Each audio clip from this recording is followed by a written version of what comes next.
you. I'm Dr. Rick Watch. I'm here with a couple guests you're going to love. Good to see you. See you, Rick. Gary Cristofaro from Ezra.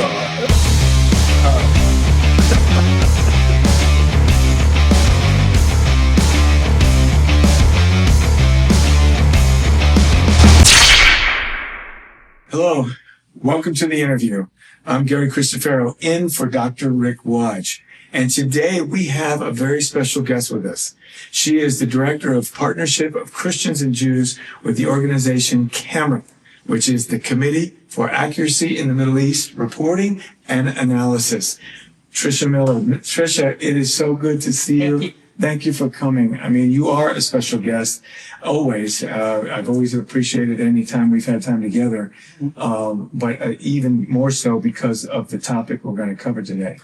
But again, we have run into each other quite a few times lately because we end up being in the same spot because of our mutual love for the Jewish people in Israel. Mm-hmm. So with that said,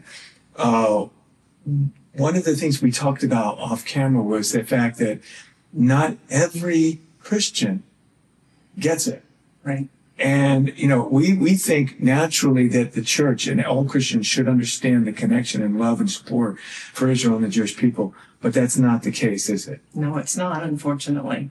Yeah.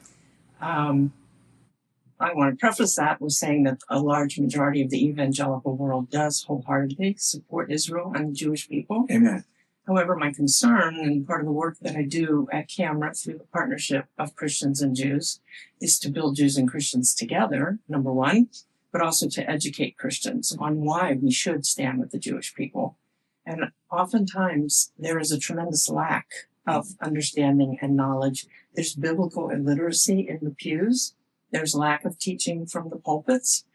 And then more dangerous is the fact that there is very bad theology that has been part of the church for almost 2,000 years.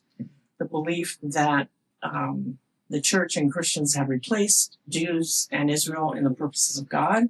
We call it replacement theology. They didn't call it that at the beginning, but that's how we identify it now. And they're ignoring an eternal and unconditional covenant that God made with Abraham, for one thing. Right. But that's the root of the problem, is apathy and then sometimes antagonism because of this false theology and the belief that the Jews don't matter.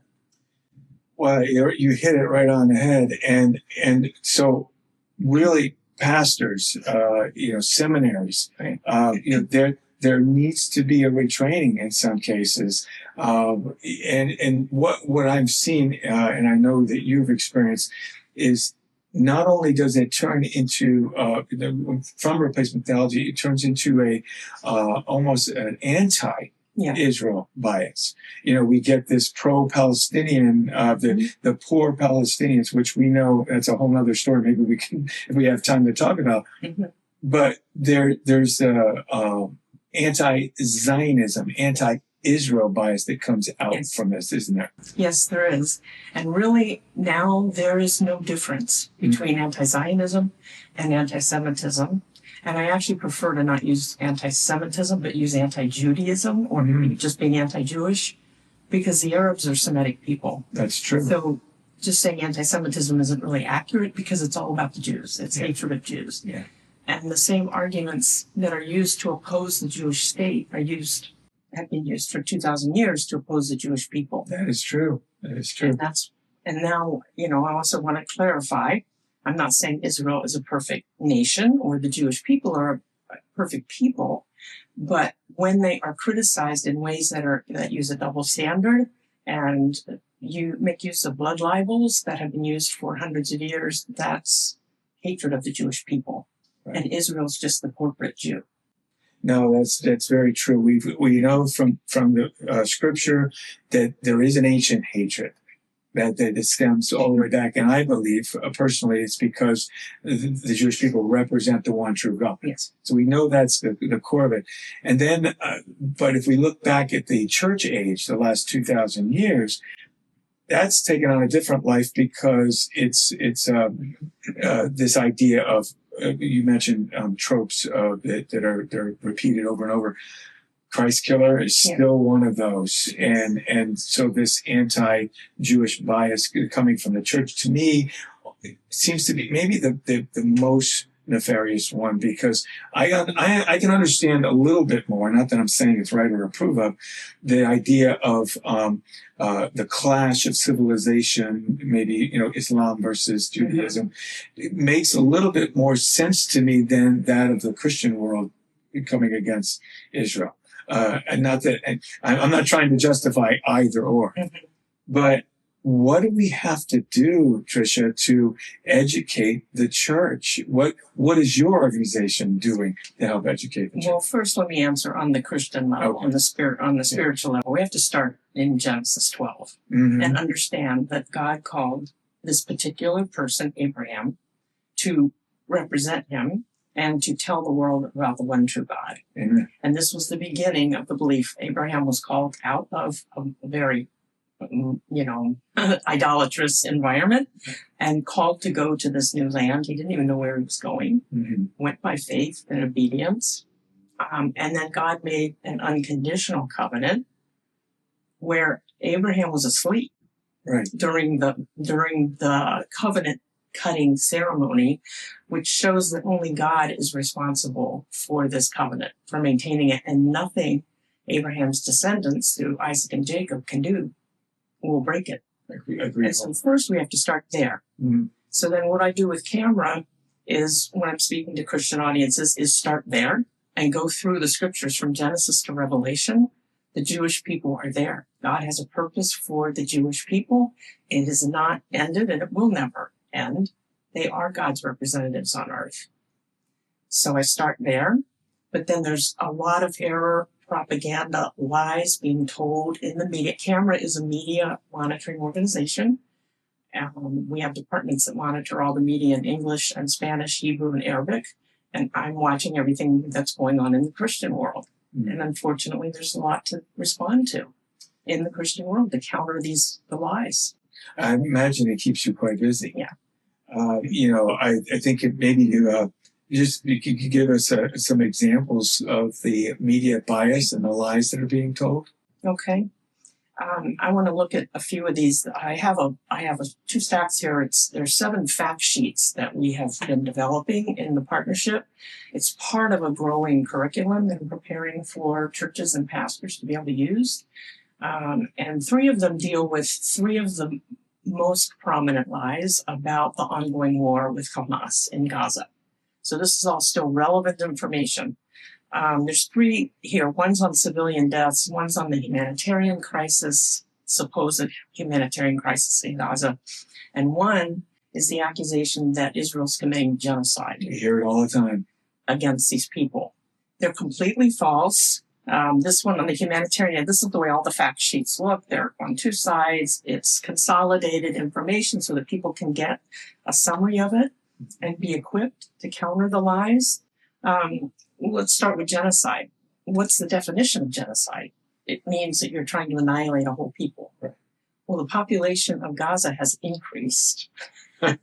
So if Israel's trying to commit a genocide, they're really bad. They're bad at it. In fact, they go to extreme measures to protect civilian life. And so one of the other fact sheets is on civilian deaths, the accusation that Israel intentionally targets civilians. The fact is, Hamas hides behind civilians. Their headquarters are in hospitals and mosques and schools and underground. They have built an incredible network of tunnels so that they're protected and their civilians are not. Right. And they hide behind their civilians. And Israel's the one that takes incredible care to make sure there's no civilians in the area when they try to take out terrorists. But then that brings me to the third thing about civilian deaths and humanitarian crisis. And that is that the numbers that the media is propagating, but they're quoting Hamas. There's no source of information that comes out of Gaza that's not Hamas controlled. That's right. So when the media reports, sometimes it's 40,000, sometimes whatever, when they report a number of civilian deaths, it's their number. And even Hamas has had to retract their numbers in recent months. Right. and acknowledge the fact that most of those who have been killed are Combatants. men who are in the age range of being combatants. Right. And you notice how they always say, and most of them were children. Or women. Or and women. Yeah, yes. But we know for a fact that Right. they are enemy combatants. And, you know, for those, I'm sure, unless you've been under a rock for the last 2 years, everyone should know about October 7th, 2023. Yeah. And that was the most barbaric and horrific attack in recent memory. Mm-hmm. And in fact, you know, for the Jewish people, it was the most killed since the Holocaust. So, you know, for a brief moment, Tricia, I thought the world would see the barbarism. Yeah. You know, and know that it didn't last. It didn't last more than, you know, a couple hours. Yes. We were already seeing denial. Right. And or excusing of this behavior. Well, it's because these poor Palestinian people are so oppressed by Israel. That's not true. Israel completely left the Gaza Strip in 2005. That's right. I remember. They pulled out every Jewish person and they left all of the infrastructure. When Hamas took power in 2006, they could have built a beautiful, modern cities on the Mediterranean coast. But they tore apart all the infrastructure and used it to build bombs and tunnels to attack the Israelis because they have one purpose, and that's to kill Jews. That's right. That's right. I think the world has forgotten or is ignorant and sometimes willfully ignorant of the fact that, I mean, Hamas uses the water pipes to make fuselages for their missiles.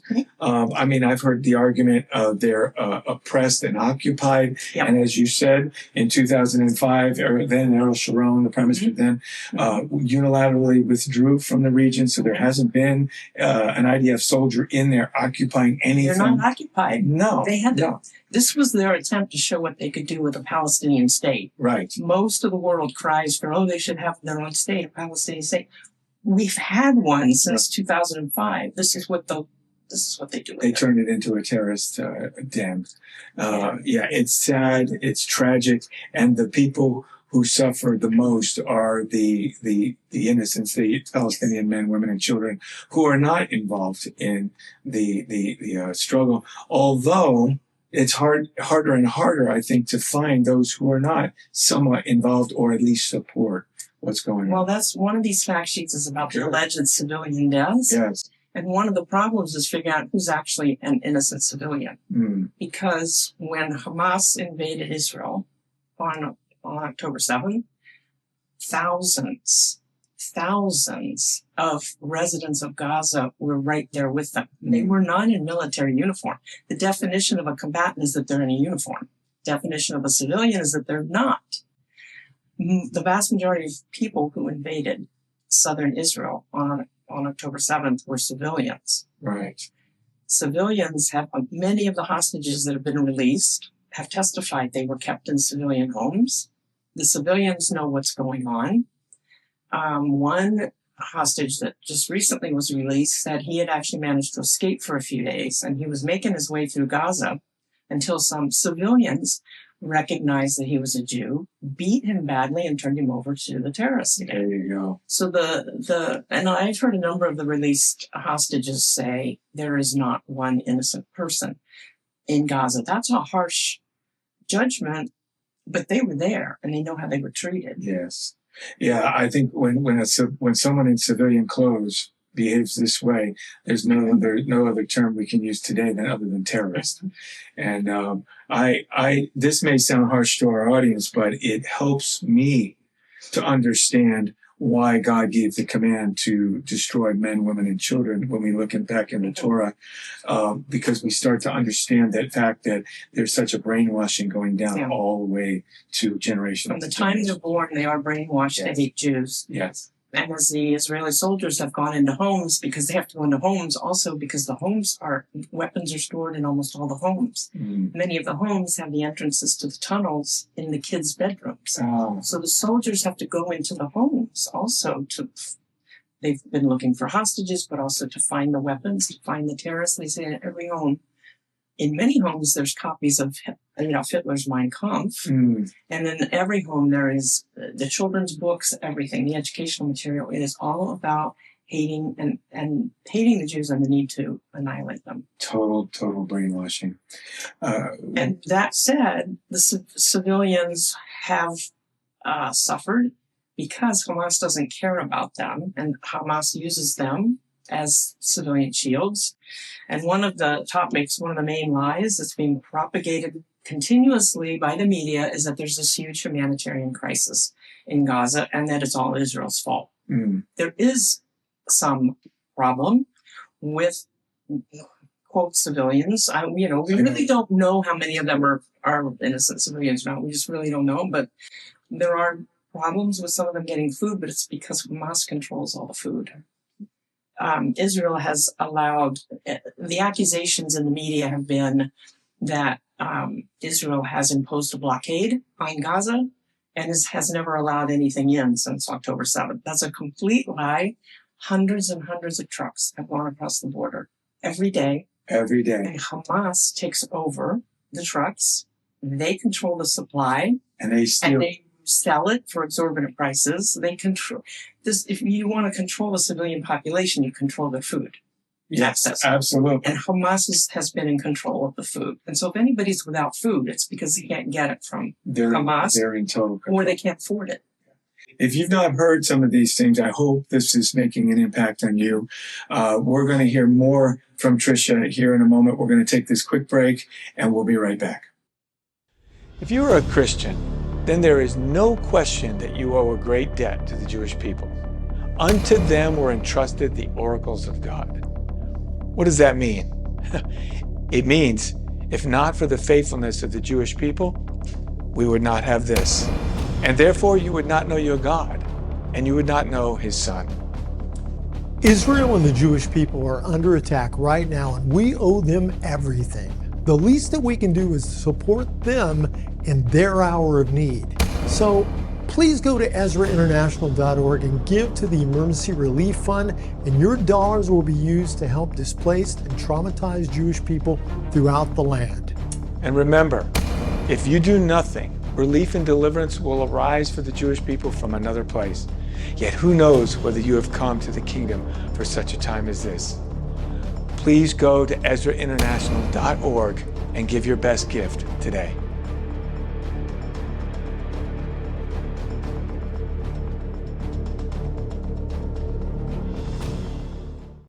Welcome back. We're here with Tricia Miller from Camera.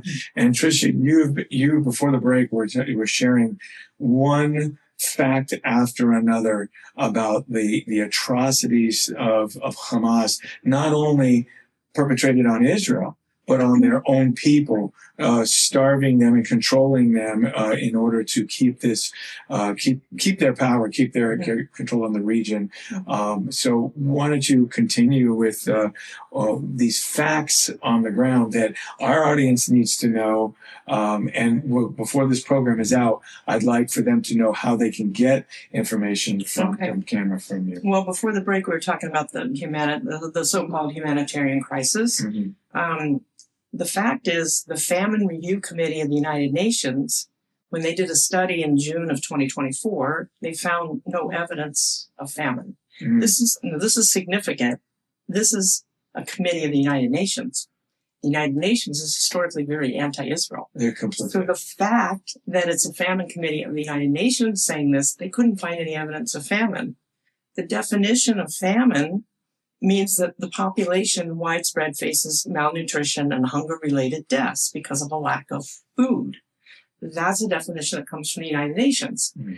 The only people that fit that definition in Gaza are the hostages that Hamas took on October 7th and have kept in heart. They took over 250 hostages. There are now, as of today, there's 58 left, but most of them are not alive still, but Israel still wants to get the bodies back. They're the only ones who have been starved for the last year and a half. They're the only ones that have been starved. We see the videos of the people in the streets in Gaza. They do not look malnourished. No. There are many stores open. We see the pictures of the markets. They have food. It's controlled by Hamas. Now, just recently, the United States has come up with a plan to get food in there that the United States will control. Israel, the IDF soldiers will secure the borders of where they're going to distribute the food, but the United States is going to be organizing getting it in there so that Hamas can't be in control of it. Good. So that the people who are being moved around because of the war, they'll have to go to these places where food and all kinds of supplies will be available, and they'll be able to get it. Yeah. When I think of the West, I think of Israel.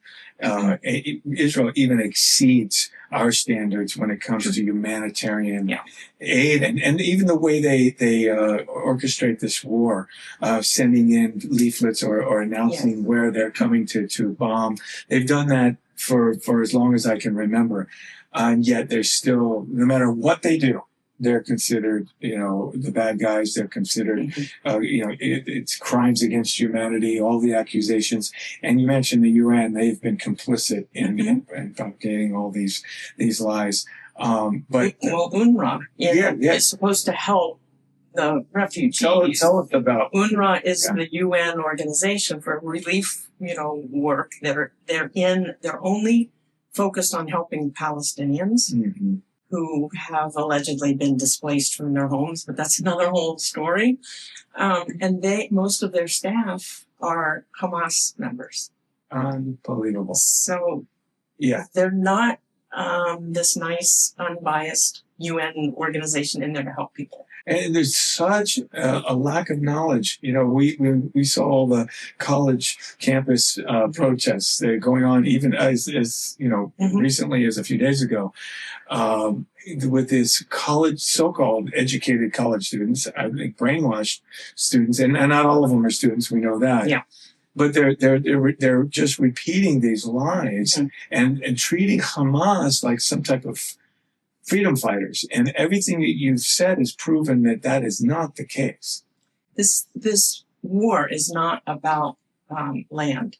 Right. If you look around the Middle East, the Arab nations have lots and lots and lots more land than this little tiny state Israel. This is a spiritual battle. That's right. It's in their minds, it's a religious war. In Islam, they have to conquer people. Mm-hmm. And if they have ever had dominion over a particular land, then it's theirs. Right. And we know that for hundreds of years, Islam did control this piece of land, so they think it's theirs. Right, yeah. They don't recognize Israel's right to exist. Not at all. Yeah, we understand what Tricia's talking about. If you know your history, the Ottoman Empire stretched throughout this region, and it was Islamic controlled.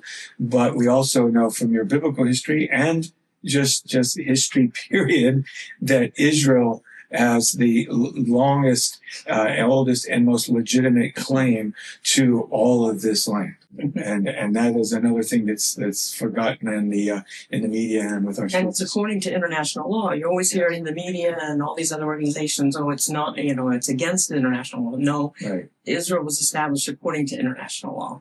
Amen. So just a couple more facts here that on the humanitarian crisis part of this. A May 2024 study revealed that there's 3,000 calories a day per person going in. That's the amount of food that's been going into Gaza ever since the beginning of the war. A lot of women and children don't need 3,000 calories a day. It might be okay. So in other words, there's more than enough food for most of the individuals. Men probably can use 3,000 calories, but that's too much for women and children. You never hear that in our media. No, and that's been happening every day. And the other thing is alleging that Israel is committing a war crime because they're not giving them food. So there's two lies here. The fact is they have been allowing trucks to go in. The other thing is that it's not a war crime. When in history has any other army or nation that's at war with somebody else, when have they been required to feed their enemies? Good point. They're not. They're not. No. They're not. And one of the ways that you bring your enemy to say, okay, I quit, is to prevent them from getting supplies. Right. Happened in World War II. Of course. When we started fighting wars in the media and fighting war, try to fight politically correct wars is when everything changed. Nobody should glorify or want war. Right. But Israel they didn't start this. They responded. And in fact, when we think about it, and we all know, missile after missile after missile for years and years and years had been lobbed from Gaza. And Israel, because of its Iron Dome, would swat them away and not respond. But then as soon as they do respond, they're the war criminal. Right. And in this case, it was enough was enough. Yeah. It was far beyond just a few missiles. Right. This was the most horrific act. And so why should Israel be blamed? Because 1,200 civilians were murdered, and not just shot, not killed. They were murdered in horrible ways. Horrible atrocities were committed in the communities that border the Gaza Strip. Yeah. Hamas initiated this. Absolutely. Israel wants to live in peace. Israel continues to say that. And they've proven that. They have totally proven that, because the old saying, if Hamas were to lay down their weapons, there'd be peace today. If Israel lays down their weapons, there would be no more Israel. They have proven that they want to live in peace. In fact, many of those individuals on the Gaza border, you know this, were those peaceniks, as they're called. Yeah. They were trying to prove that Israel wanted to live in peace and could live in peace, wanted to create jobs for the Palestinians, and they were among some of the first killed. Well, they were employing a lot of the people. A lot of the people who the Israeli civilians were employing lived in Gaza. They were allowed to come across the border to work. And those same people were making maps and lists for Hamas, where everything was in each community. Right. Where were the arms? How many people lived in each house? Which houses had dogs? Very detailed reports that Hamas used to know exactly who was where. And knew where they were coming and who to target and where the help would be coming from when it did come. And they knew it all thanks to the folks that were gainfully employed by Israelis that they were attempting to, again, provide for these families in Palestine or in Gaza and show that they could get along. They were convinced. Now I doubt there's anybody, maybe very few left in Israel, who think that they can coexist. No, this killed any hope of any so-called two-state solution. Right. Because Israelis said this showed it. I mean, essentially, like I said earlier, they had their own state since 2005. What did they do with it? Yeah. And now the Israelis say they realize that, and a lot of the people who were in the kibbutz have said, I've heard them say, we don't believe that it's possible to make peace with these people anymore. No more. Tricia, the time has flown so quickly. So before in the last, say, 30 seconds or so that we have, what would you want our audience to know about your organization? How can we get in touch with it? You can, there's two websites. The overall organization is CAMRA. So there's an organization, camra.org. And then the Partnership of Christians and Jews also has a website, and it's cameraspartnership.org. No apostrophe S in the cameras, just cameraspartnership.org. And in the tabs at the top, you can see a tab that says free resources, and you can find all these fact sheets there. They're free and downloadable. Very good. Very good. Tricia, thank you for bringing the truth today. And I hope that we can have you back. Thank you for having me. And maybe, hopefully, under better circumstances than this current war. But thank you. Thank you for sharing. And thank you for being here today. I hope you've learned something. And we'll be back again soon. So God bless you. Shalom.